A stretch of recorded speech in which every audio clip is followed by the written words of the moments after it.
Hey, I'm just trying to live my life as a normal kid, but some people still see me as the famous. I'm JC, and you're watching Jose Calamari. What's up, YouTube? I'm JC, and you're watching Jose Calamari. Welcome back to another video on the channel, bro. Today, bro, we have Mr. Nightmare. 3 very scary, true desert horror stories, bro. Being in the desert is probably a horror within itself, bro. This is a scary thing within itself. Just imagine your car breaking down, middle of the desert. You got limited water, you know what I'm saying? You missed that last gas station. It's like, yo, look to the next one, bro. You know what I'm saying? It's just a couple of miles away, bro. That car starting to start smoking. You're stuck in the desert. Nobody really comes this way. You have to spend the night in the desert, bro. You know what I'm saying? In a hot car, let alone all types of other problems that might be like, bro, being in the desert already is like a horror thing within itself, bro. I think that'll be a scary experience within itself, but then adding other things to it, who knows what could happen, bro. But Mr. Nightmare's here to tell us what's going to go down, bro. This is a video recommended by my boy JJ, the best subscriber a person could ever have on the platform. Yeah, I said it. He's goated, bro. You know what I'm saying? Fight me if you have a problem with that. I'm joking. Anyways, bro, let's jump into this freaking video, react to these 3 scary stories, bro. Mr. Nightmare always got these bangers for us, bro. So let's get into this. Desert horror stories, bro. Come on, Mr. Nightmare. Impress me. Story number 1. This happened not even a month ago. I'm a senior in high school, and I've lived in Nevada my whole life. I would hate that, There's living not in a whole Nevada, lot bro. to do here. I bet. One thing my friends and I have always been into is urban exploring. Why? We look for abandoned buildings, old service tunnels, dead What is malls, the obsession anything with that? felt forgotten. We climb through broken fences, take pictures, sometimes sneak up to the roofs or down into basements. It wasn't about breaking stuff or doing anything illegal. Okay. It was just about the vibe. Oh, it's the One guy vibe. in our group who always found the weirdest places was Charles. What kind of vibe is Quiet, that? mysterious type. He'd show up with locations none of us had heard of. Half the time, I didn't even ask how he found them. You should be asking. One day, he sent us a screenshot from some sketchy Instagram account. Low follower account, blurry photos, all kinds of creepy comments under the posts. The caption on the post in question just said something like, "Dozens of abandoned mine shafts in the Mojave Desert if you know where to look." According to Charles, he had been in contact with the account, and whoever was running it had given him some areas to check out. Of course. That's all Charles needed. He was instantly obsessed with the idea. So that Saturday, it was me, Charles, and our other friend James. 3 of We had a y'all. Wrangler that was perfect for off-road desert driving, so we took that. We didn't have a specific address or anything, just a general area and a pin drop somewhere in the middle of the Mojave. The spot Charles had marked was way off in the desert, like really far from anything. We turned off the main road almost half an hour earlier, and the dirt path we were on barely looked like a road anymore. We drove around for what felt like forever. No signs, no structures, no landmarks, just endless nothing. I kept checking my phone, even though I knew we didn't have service. James was in the back, getting more and more No service? irritated. That's even I worse. started telling Charles this whole thing was a waste of time, and that he had been scammed by some troll account. Probably. Charles insisted that we keep looking, so we did. He's always been stubborn with navigation, so I figured I'd indulge him a little while longer. Eventually, just as we were about to call it quits, James pointed out something off to the right. At first, it looked like just more rock and sand, but as we got closer, we saw it. This half-collapsed wooden structure built into the side of a slope. Part of the entrance looked like it had been caved in, but you could still see a dark hole behind the support beams. It wasn't huge, but it was definitely man-made, definitely a mine shaft. Charles didn't say anything at first. He just pulled out his phone, opened the offline map he'd downloaded when we still had service, and dropped a pin on it. Then he turned to James and said, "Told you," to which James said he just got lucky. But even I had to admit, it was kind of crazy. We'd been driving in circles out in the middle of nowhere, and somehow, we'd actually found one. I parked With a no few yards service. from the entrance, just off And to that's the smart. side on a flat patch of dirt. We all climbed out and geared up. Charles had even brought masks for us to wear. The 3 of us walked up the mine, and it looked even sketchier up close. Charles picked up a rock and tossed it in. We waited. A few seconds later, we heard it clang 3 times, then nothing. It was really deep. Charles looked back at us and said if we tripped on the way down, we were probably dead. We started the descent. Luckily, So that was the green light to keep going. For him to say that y'all niggas wasn't like, well, you know, say maybe we should go check somewhere else out. Then these niggas just like, no, let's go straight the ahead. shaft wasn't a straight drop. The It hell? sloped down at a steep angle, but not enough that we had to climb hand over hand. The ground was loose and uneven, and there were old wooden beams lining parts of the wall. Surprisingly, they seemed pretty sturdy. The deeper we went, the colder it got, and quieter. It was really eerie down there. We couldn't even see any light coming through from the entrance anymore. Eventually, we made it to what felt like the bottom. The shaft leveled out and opened into a wider tunnel that branched off in a few directions. It looked exactly how you'd imagine. Old support beams every few yards, rusted rails half buried in dirt, and a thick layer of dust on everything. There were scraps of wood and metal scattered around, maybe parts of old carts or tools. It smelled kind of stale in there, if that made any sense. Honestly, I didn't realize how much of a blessing the masks were until that point. We picked a tunnel and just started walking. None of us really said much. We weren't looking for anything specific, just exploring. There honestly wasn't much cool stuff down there. The place looked like it had been mostly cleaned out of anything worth taking. But then we heard something. It was faint, somewhere further down the tunnel. Is that a Walmart bag? It sounded like something being dragged. At first, I thought I imagined it. Sounded like a When I Walmart looked bag in the over, I wind. saw Charles had stopped too. James motioned for us to turn off our flashlights, so we did. We just stood there in total darkness, listening. The sound came again. It was a sort of scraping sound, like metal or maybe even wood being dragged along the ground. It was hard to tell with the echo, but it seemed like whatever it was getting closer. We stood there in the dark for maybe 30 seconds, maybe a full minute. It was hard to tell. So let's just wait and find out what Scraping sounds happens. kept coming, slowly getting louder. It didn't sound too close to us, but that didn't make it any less terrifying. So we not worried about James that. accidentally flicked his flashlight on and then off again. I wanted to kill him. The scraping stopped and everything went silent. Then, out of nowhere, there was this loud metallic clang from somewhere deep in the tunnel. Like whatever was being dragged had just been dropped. And right after that came the most awful, demonic scream I'd ever heard.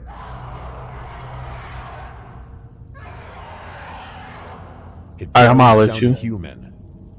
We turned I'm and holler. ran, not even caring about how loud we were being. I've never run faster in my entire life. Nigga, I it's could hear gone. footsteps coming from somewhere behind me. I bet. thought I was going to have a panic attack. I was in the back trying to keep up, and then I tripped on something. One of my shoes came off, and I struggled to stay upright. I didn't have time to go back for it, so I just kept going, trying to ignore the pain in my foot. Up ahead, Charles and James had already reached the incline and were climbing. I practically threw myself up the stairs. Niggas left you. That's supposed to be your boys. You know what's chasing them? It's the things from damn, what's the game we just played recently on the channel? Was that long? It was long ago, but it was a recent. What is that shit called? House of Ashes, bro. That's what's chasing them right now, bro. My man said, forget that. They said, yo, you want to fall? It's on your body, bro. You ain't your shit gonna die down here. We is gone. When I tell you climbing those stairs half barefoot was the most painful thing I'd ever experienced. It would have been I'm more not exaggerating. painful if it was something that thing would have caught you.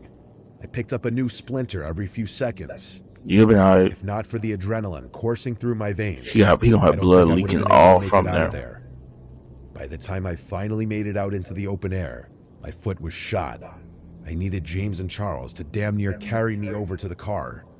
I couldn't I was drive well, hobbling on so one James foot. jumped in the driver's seat. I barely got the door closed before he threw it in gear and floored it. I don't think we were followed up the shaft, but we weren't sticking around to find out. We drove in silence all the way to the nearest hospital. I thought the pain was going to make me pass out. I ended up having to get a tetanus shot, and even after all my wounds were cleaned and all the splinters were removed, I couldn't walk normally for days. few days later, once I could walk without limping too bad, You gonna go back and told get your us he shoe? dropped his wallet somewhere near the shaft, probably when he was helping me get to the car. Bet. You He wanna hadn't go? said anything at the time, but now he figured it was worth going back. Yeah, go back Just and to get your the shoe too. entrance. No way were we going back inside. No, go back and get your shoe The three inside. of us drove back out there using the pin that Charles had saved. Obviously, James's wallet was nowhere in sight, but we did find something. My shoe. It was sitting a few feet from the mine's entrance. I cautiously walked over to it and picked it up. It was torn up, like someone, or dare I say something, had bitten into it. There were literally teeth marks in my shoe, and entire chunks of it were missing. We didn't stick around much longer after that. None of us can come up with any rational explanation. You might be quick to just say it was some homeless person living down there, but if that were the case, Nah. how the hell had they managed to stay alive for so long? There was no food down there. What in the world would they eat?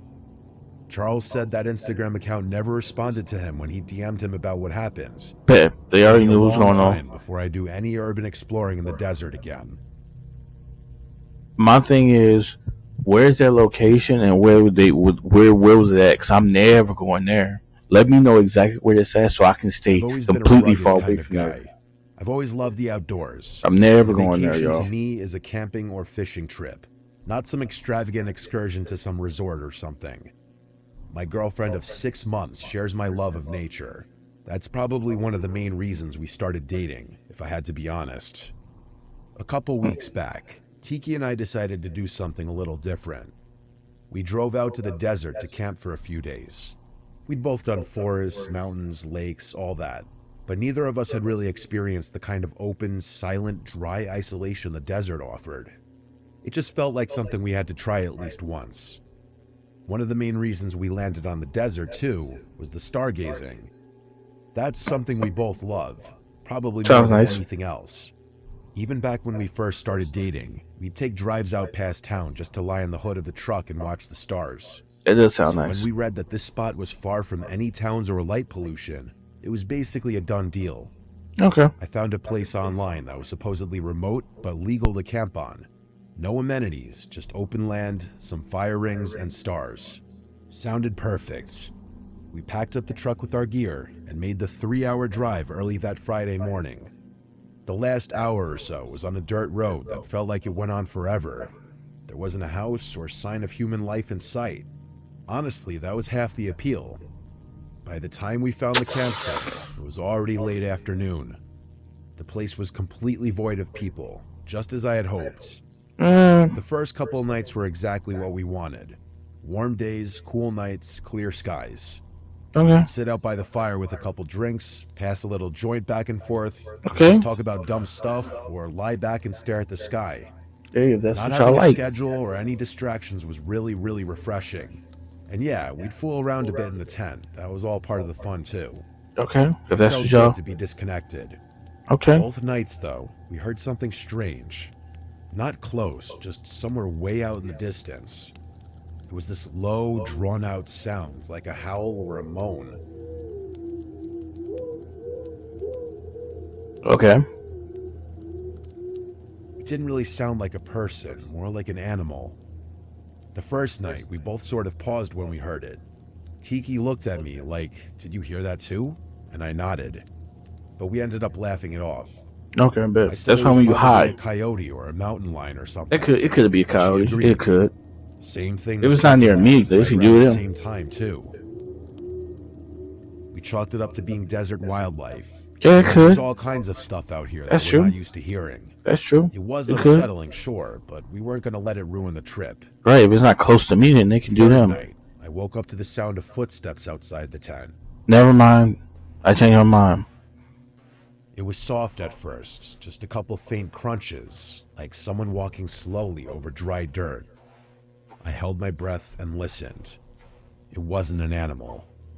It was too steady and slow. I didn't move. I wanted to grab the flashlight, wake Tiki up, and say something, but I couldn't. I was Why? frozen. My heart was pounding, and every muscle in my body felt locked up. The steps didn't go around the tent. They just stopped a few feet away, and for a long time, there was nothing but silence. I stared at the ceiling of the tent, barely blinking, waiting to hear something else. But whoever or whatever it was didn't make another sound.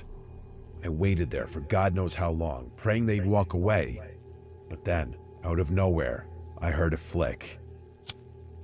That sharp, unmistakable sound of a lighter. They like the A joint. small orange glow appeared through the fabric of the tent, maybe waist height, a few feet off to the side. Whoever was out there held the flame steady for a few seconds, then You got a started weapon? waving it around slowly. I didn't move. You don't have a weapon? Trying not to make a sound. You don't have a The flame weapon. got bigger, way bigger. It went from a flicker to a glow, like they'd lit something, a torch maybe. Then, without warning, the person dropped whatever they were holding. I heard it hit the dirt with a dull thump, and a second later, the side of the tent lit up. The heat came fast, way faster than I expected. Niggas trying to Within burn you seconds, alive. Fire started spreading. That's what That's finally snapped crazy. me out of my haze. I woke Tiki up, and she immediately realized what was happening. Oh, you have to fight We me. scrambled. No time to think. We started Oh, yeah. tossing our stuff out of the tent Oh and yeah, onto the dirt. definitely, I'm not definitely even gotta sure fight we me. got everything. We sprinted out of the tent while the fire spread. Tiki grabbed one of our water jugs and dumped it on the fire, while I tried stomping out anything that had caught on fire. Eventually, we got it under control. Half the tent was completely ruined. I grabbed the flashlight and started scanning the area around the tent, looking for the person who had just tried to kill us, but there was no one. Of At course, least, no one I could see. Tiki started packing up our stuff, and It's I time to quickly go. followed suit. it's time to We go. started speed walking what we thought was the direction of the truck. There weren't any landmarks, and it was dark, so we were practically guessing. Nigga, you After a forgot where few the truck was minutes, parked. It became clear we were turned around. At some point, maybe 10 minutes into walking, I heard it again. That same distant scream we'd heard the first 2 nights. Only this time, it didn't stop. It kept going, like an animal was in constant pain. And then another scream started from somewhere else, and then another one. They were all coming from behind us, but it was clear that there were multiple things out there. I didn't say anything. I just grabbed Tiki's arm and started moving faster. By some miracle, we actually found the truck. Lucky. Practically threw all of our stuff into it, and I drove off as fast as I could. I couldn't go too fast, though. The road was rough, and without any light besides my high... Me personally, I'm feeling kind of disrespected. Just secondhand embarrassment listening to your story. And what I mean by that is, if it was me and I got gas in my truck, I was awake. She wasn't. I was awake. I watched a nigga set a lighter on fire, or torch on fire, and then he purposely tried to burn me and my girl. I'm letting you know right now. I have a vehicle. I have a truck. And it's like this. I'm taking my truck, driving it down that same path I was camped at, and I'm searching with the headlights on. And the first nigga I see, I'm not asking no questions. I'm running them clean over. I'm joking. I'm joking, bro. That's crazy work. You immediately gonna get caught with a murder charge, bro. Somebody's randomly in the desert just walking. You assume they trying to burn your tent. They're like, that wasn't even me. I just got here. It's like, what? Like, just a man. But real talk, I'd be mad. Like, you have to run the hands with me, bro. You really just try to burn me and my girl. Like, you knew we was in there, and you just like really just set this shit on fire, bro. Like, are you serious, bro? Let's restart my camera. That's crazy. It felt like every dip and bend could flip us. After what felt like forever, we finally hit a main road. I didn't stop speeding until I saw other cars again. Nice. Tiki was holding it together, but I could tell she wanted to cry, and I was doing a really bad job of consoling her. We did call the police to report everything that happens.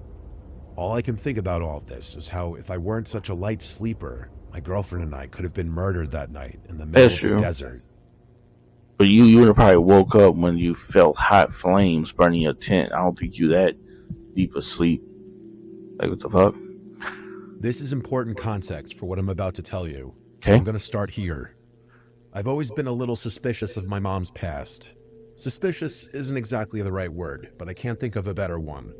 She was born in Mexico and spent her childhood there before moving to the States alone to pursue an undergrad degree. The rest is history. She found work, met my dad, and has lived in America ever since. I don't really know a lot about her life before America, and there's a part of me that thinks that's by design. She avoids talking about her past entirely and dismisses any questions about it with a joke or by changing the subject. Growing up, my dad always told me that it was because she had some childhood trauma that was better left undiscussed, and I believed that for the longest time. I mean, why wouldn't I? But as I grew older, I started getting more and more curious, and would often marvel at how skilled my mom was at dodging those kinds of questions at family gatherings and whatnot.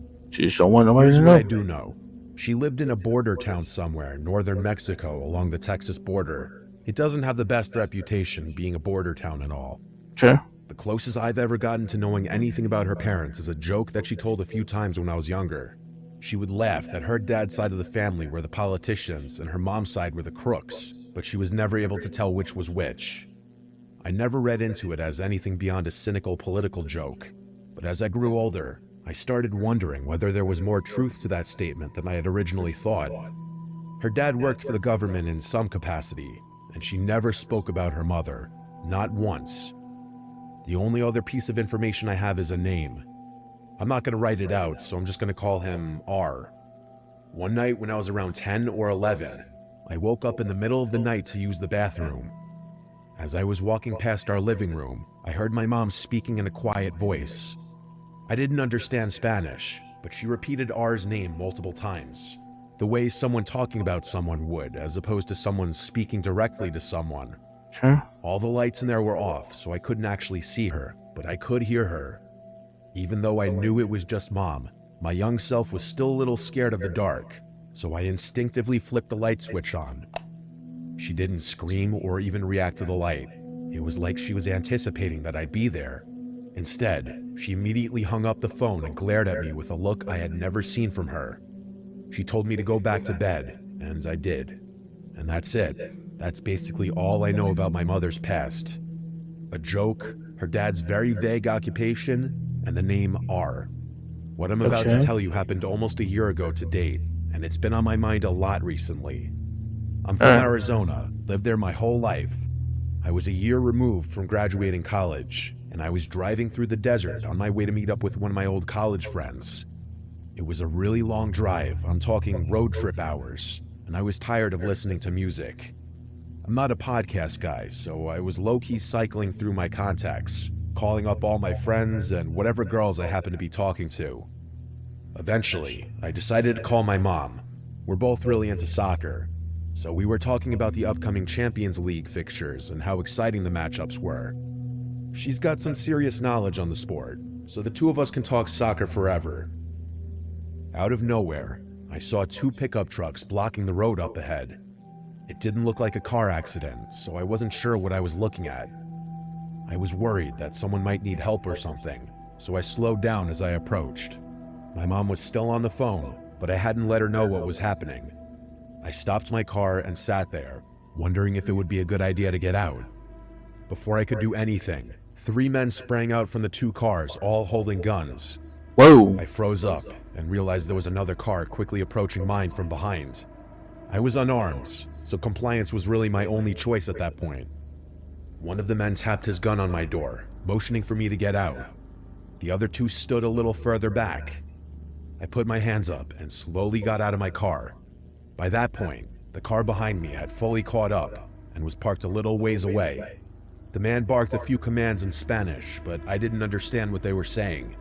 I consider my inability to speak Spanish one of my biggest failures in life, especially as a Mexican American. In that Damn. moment, not being able to at least communicate with my assailants, I wanted to die. It didn't take a translator to know what they wanted me to do, though. Before I knew it, my phone, keys, wallet, and other personal belongings were in their possession. And Just it looked like I was going to be imagine. stranded in a barren desert with no viable escape. One of the men got into my truck, and that's when things took a turn.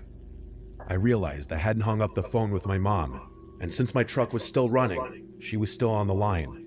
I watched through my driver's side window as the man reached his finger toward the screen, as if to hang up, only to pull it back, like he had changed his mind. I kept watching, and it seemed like he was listening. I instantly connected the dots. My mom must have been speaking to him.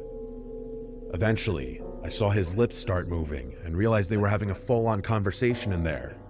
Okay. I obviously couldn't hear anything because the windows and doors were closed, but I knew they were speaking Spanish.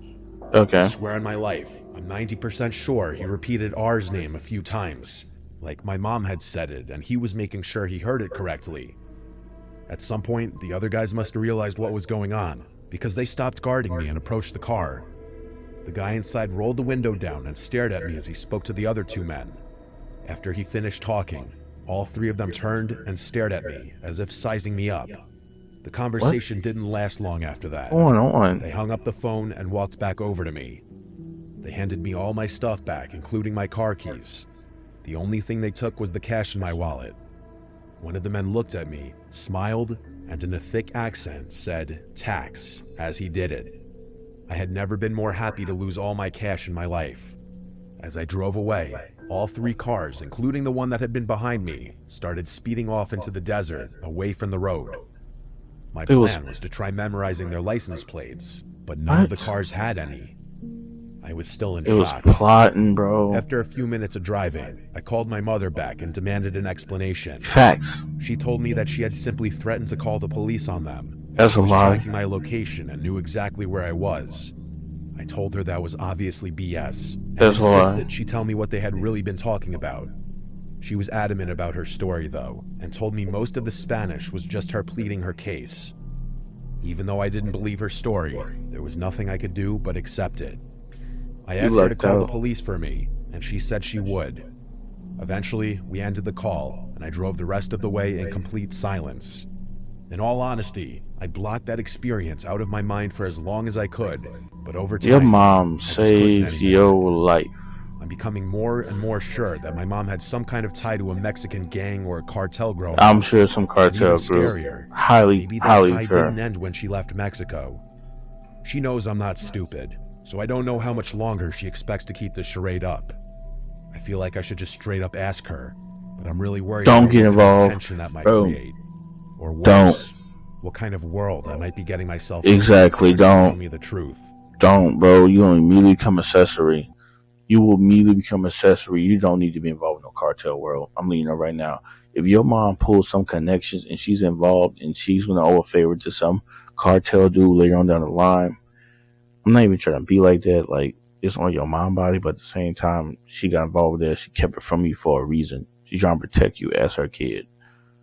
Let her do what she got to do, bro. That's all I got to say. I mean, that's what I'm saying. I understand the curiosity. I know you want to know, but like, bro, she saved your junk, bro, from these people. And if she's involved with some people that's going to want something back, it's probably best you don't know. You know what I'm saying? Just play dumb. And let this slide, bro, until something pops off and you need to be like, okay, I need to know what's the situation so I can save yada yada. But like, other than that, your mom, like, she's in deep, bro, and some crazy stuff. I don't know what, but bro, that's crazy, bro. That junk is wild. And the fact that you, like, Mexican American, you don't know Spanish is kind of, it's also like, what the freak? Because if you knew Spanish, you would have been like, you kind of would have knew what was going on at this point between R Word, Mr. R Word, and the people who was robbing you. Just saying. But that's gonna be it for this video, y'all. Hope y'all enjoyed these True Desert stories. I hope. You know, I'm just letting you know right now. After these stories, reacting to them, I wasn't trying to go to the desert before, just for like running out of water reasons, and just like walking on the desert. And the uncomfortability. Now I'm really not trying to go out there after react to these. I'm just letting you know right now. I'm not trying to be nowhere near a desert. If I'm going to be have to be driving somewhere to a desert, I want to make sure my car got every oil, every single backup of thing you need. I don't need my car breaking down on me for no reason at all. I'm telling you right now. Hell no.